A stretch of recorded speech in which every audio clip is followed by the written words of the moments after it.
Yes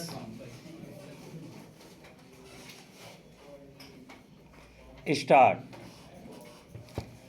Bharat गणराज्य के सर्वप्रथम राष्ट्रपति के रूप में डॉक्टर राजेंद्र प्रसाद ने 13 मई 1952 को शपथ ली थी और इस महान देश की सेवा में अपने आप को समर्पित करने का दृढ़ निश्चय किया था। स्टॉप। हमारे संविधान के अनुसार भारत लोकतंत्रात्मक गणराज्य बना, अतः इसकी स्वतंत्रता को, जिसे हमने पीढ़ियों के संघर्ष और तपस्या के बाद प्राप्त किया है, सुरक्षित रखना हम में से प्रत्येक का सर्वोपरि कर्तव्य है। स्टॉप। इसी आधारभूत स्वतंत्रता पर हमारा वैयक्तिक और राष्ट्रीय जीवन निर्भर है। स्टॉप। हमारा गौरवपूर्ण अतीत रहा है, किंतु साथ ही विपत्तिमय भी रहा। स्टॉप।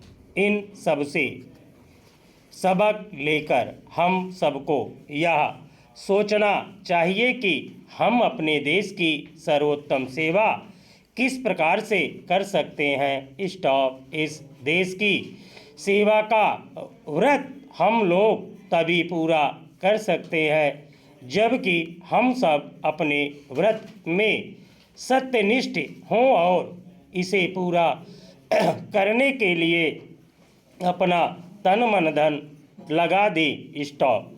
हम अपनी जनता की आर्थिक उन्नति के लिए जुट जाए, उनको जनोपयोगी वस्तुएं उपलब्ध कराए।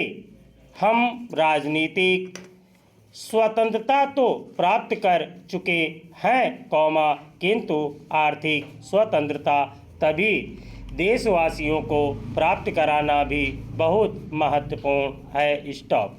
महात्मा गांधी ने हमें शक्ति और अहिंसा का पाठ पढ़ाया था, किंतु शमशान की शांति अथवा कायरों की अहिंसा का नहीं। स्टॉप। हमें इस बात को भली प्रकार समझ लेना चाहिए कि लोकतंत्रात्मक तरीके से ही हम देश के लोगों के जीवन स्तर को ऊंचा उठा सकते हैं। स्टॉप। हमारे संविधान में किसी वर्ग या व्यक्ति में भिन्नता नहीं बरती जाती है। स्टॉप। सांप्रदायिकता, प्रांतीयता, जात पात और ऊंच नीच की दीवारों को समाप्त करना हमारा प्रथम कर्तव्य है। स्टॉप। लोकतंत्र में सभी नागरिकों को समान अधिकार प्राप्त है। स्टॉप। गरीब से गरीब, मजदूर और ऊंचे से ऊंचे हमारे राष्ट्रपति को भी एक ही वोट देने का अधिकार है। स्टॉप।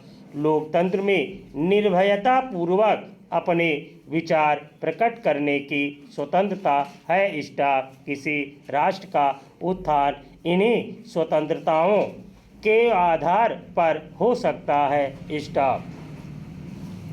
विभिन्न मंत्रियों द्वारा विभिन्न मंत्रालयों का कार्यभार ग्रहण करने के बाद विभाग के अधिकारी और कर्मचारी उनसे मिलते हैं। स्टॉप।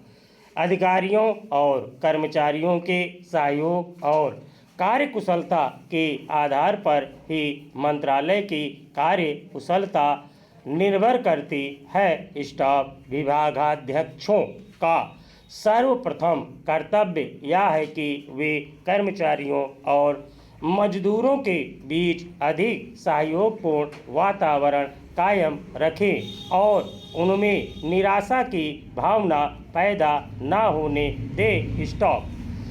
अनेक निर्णयों के कार्यान्वयन के लिए समुचित कार्यवाही कार्यालय में कार्यरत कर्मचारियों द्वारा होती है। स्टॉप। उनकी कार्यशक्ति को क्रियाशील बनाए रखने के लिए योग्य अधिकारियों की आवश्यकता होती है। स्टॉप। जनसंपर्क कार्यालयों के जन सहयोग और जन कल्याण की भावना वहाँ कार्यरत कर्मचारियों में होनी चाहिए। स्टॉप।